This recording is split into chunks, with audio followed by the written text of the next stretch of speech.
হ্যাঁ, তাকে বেসিক কোরআন পড়তে শিখতে হবে, সূরা ফাতিহা জানতে হবে, তাকে নামাজ পড়ার জন্য যে সূরাগুলো লাগে সেগুলো বিশুদ্ধভাবে তাকে শিখতে হবে, এবং তারপর সে একটু একটু করে হিফজ করবে।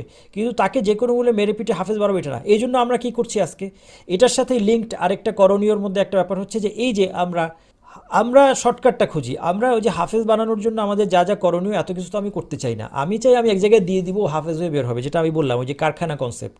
ফলে কি হচ্ছে, আমি দিয়ে দিচ্ছি একটা প্রতিষ্ঠানে যে আমার বাচ্চা হাফেজ হবে, সে হাফেজ হয়ে বের হবে, সে বলে ইয়াজুবিল্লাহ, আল্লাহ কাছে আমরা আশ্রয় চাই, সে হয়তো সেই বাচ্চা থেকে পর্নোগ্রাফি ট্রেনিং নিয়ে বের হচ্ছে। সত্যি ঘটনা, সত্যি ঘটনা, আমি বানিয়ে বলছি না, এগুলো ঘটছে। হ্যাঁ, সব মাদ্রাসায় এটা হয় না, আমি বলছি না সব মাদ্রাসায় এটা হয়। সব ইসলামিক স্কুলে এরকম হচ্ছে না, সব ইসলামিক স্কুলে হচ্ছে না, সব মাদ্রাসা হচ্ছে না, কিন্তু হচ্ছে। আমার বাচ্চাকে আমি দিয়েছিলাম যে এখান থেকে সে হাফেজ হয়ে বের হয়ে যাবে, আমি আর নিশ্চিন্ত তাদের হাতে আমি ছেড়ে দিলাম, কিন্তু তারপর সে কোনো তিক্ত অভিজ্ঞতা নিয়ে সেখান থেকে ফিরে আসলো। আমি উল্লেখ করলাম না, আপনারা বুঝে নেবেন। সে কোনো বাজে জিনিস শিখে সেখান থেকে বের হলো, সে হাফেজ হবে কিছু পর্নোগ্রাফি শিখে সে সেখান থেকে বের হচ্ছে। এরকম ঘটনা পর্যন্ত, দুঃখজনক ঘটনাগুলো আজকে আমাদের সমাজে ঘটছে। কেন? এটা আমাদের অবহেলা, কারণ আমরা শর্টকাট খুঁজছি। এই হাফেজ বাড়ানোর তো আমার কোনো প্রয়োজন ছিল না, সেই হাফেজ দিয়ে আমার কি হবে? সেই জন্য আমার প্রায়োরিটি কি? আমার প্রায়োরিটি হচ্ছে সে যেন, সন্তান যেন কোরআনকে ভালোবাসে। তাকে আমি কোরআন ছোটোবেলা থেকে তাকে, সে কোরআন যেন শুনতে আনন্দ পায়, এবং এগুলো খেয়াল রাখতে হবে যে বাচ্চার অবস্থা বুঝে। অনেকে আছে যে বাচ্চাকে ধরে বেঁধে যায়, তোকে রোজ একদম ছোটোবেলা থেকে তোকে আধা ঘন্টা কোরআন শুনতে হবে বলে ডক্টর আহমদ সৈয়দের তেলাওয়াত ছেড়ে দিল, যে আধা ঘন্টা করে এটা শুনো। সে দেখা যাচ্ছে ওইটাতে অস্থির হয়ে যাচ্ছে। আপনাকে বাচ্চার অবস্থা বুঝতে হবে, বিশেষ করে ছোট বয়সে কোনোভাবে ওই অবস্থাটায় তার মধ্যে যেন কোরআনের প্রতি কোনো বিতৃষ্ণা জন্ম না নেয়, এটা খেয়াল রাখতে হবে। এবং হাফেজ যদি তারপরে বানাতে চান, তাহলে প্রথমত শিক্ষা প্রতিষ্ঠান কোথায় আপনি তাকে দিবেন, কোন শিক্ষকের কাছে পড়াবেন, খুব কেয়ারফুলি আপনাকে নির্বাচন করতে হবে, এবং আপনাকে সচেতনভাবে এখানে অ্যাক্টিভলি আপনাকে ইনভলভ হতে হবে। আপনি যদি মনে করেন যে আপনি 9টা 5টা অফিস করেই খালাস, আর কিছু আপনি দেখবেন না, মায়েরা বা বাচ্চার জন্য সুন্দর সুন্দর খাবার, ভালো ভালো খাবার প্রস্তুত করে দিয়েই তিনি খুশি যে আমি আমার বাচ্চাকে ভালো মতো খাইয়েছি, পেট ভরে খাইয়েছি, ব্যাস আমি খুশি। এখানে যদি মনে করেন আপনার দায়িত্ব শেষ, তাহলে খুব ভুলের মধ্যে আপনি আছেন। আপনাকে প্রত্যেকটা জিনিস দেখতে হবে।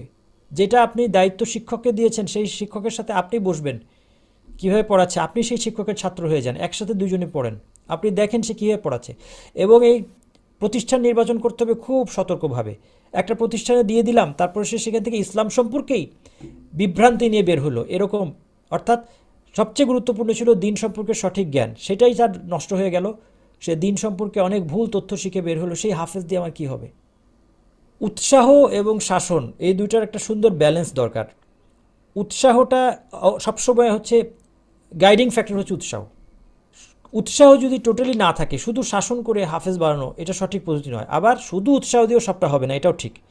সুতরাং ধরা যাক 60 ভাগ উৎসাহ থাকতে হবে, এরপরে 40 ভাগ তাকে শাসন করে তাকে ডিসিপ্লিনেও রাখতে হবে। কারণ উৎসাহ যতই থাকুক, একদম যদি তার আপনি ছেড়ে দেন তাকে, বাচ্চারা তখন সে ফাঁকি দিবে। এরপরে আপনার বাসার পরিবেশ অত্যন্ত গুরুত্বপূর্ণ। বাসার পরিবেশ হতে হবে 100 ভাগ হারাম মুক্ত, হারামের ব্যাপারে কোনো কম্প্রোমাইজ নাই, এবং আল্লাহর আনুগত্যের যতটুকু বাধ্যতামূলক পুরোটা বাসার মধ্যে থাকতে হবে।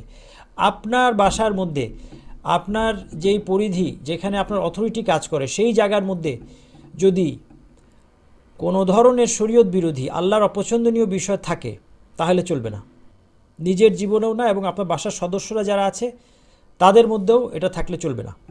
এরপর ডেইলি রুটিনটা খুব ইম্পর্ট্যান্ট। কখন ঘুমাতে যাচ্ছে, আমাদের বেশিরভাগের বাসায় এই ঘুমের ব্যাপারটা নিয়ে আমাদের খুব বড় ধরনের সমস্যা আছে।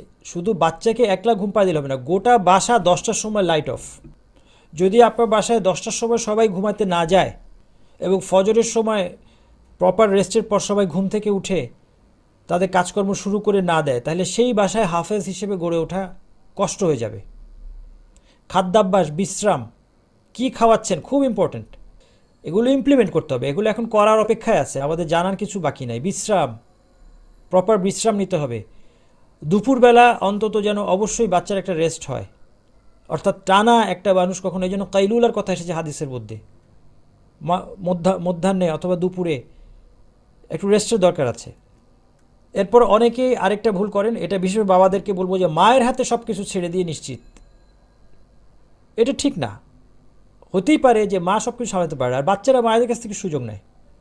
তো সেই জন্য বাবাকে এই ব্যাপারে খেয়াল রাখতে হবে। বাবা যদি মনে করে যে হ্যাঁ 9টা 5টা আমি অফিস করে এসেই আবার দায়িত্ব শেষ, তাহলে সেটাও ভুল হবে। যদি মা সব কিছু সামলাতে না পারে তখন প্রয়োজনে টিউটর রাখতে হোক বা যেভাবে হোক নিজের সময় দিয়ে হোক, তদারকি করে হোক। অর্থাৎ মায়ের হাতে ছেড়ে দিয়ে নিশ্চিত থেকে গেলাম তা না, দেখতে হবে প্রত্যেকটা জিনিস চেক করতে হয়। একটা বাচ্চার সলাতের প্রতি উৎসাহ আছে কিনা, সে দিন পালনে উৎসাহ পাচ্ছে কিনা।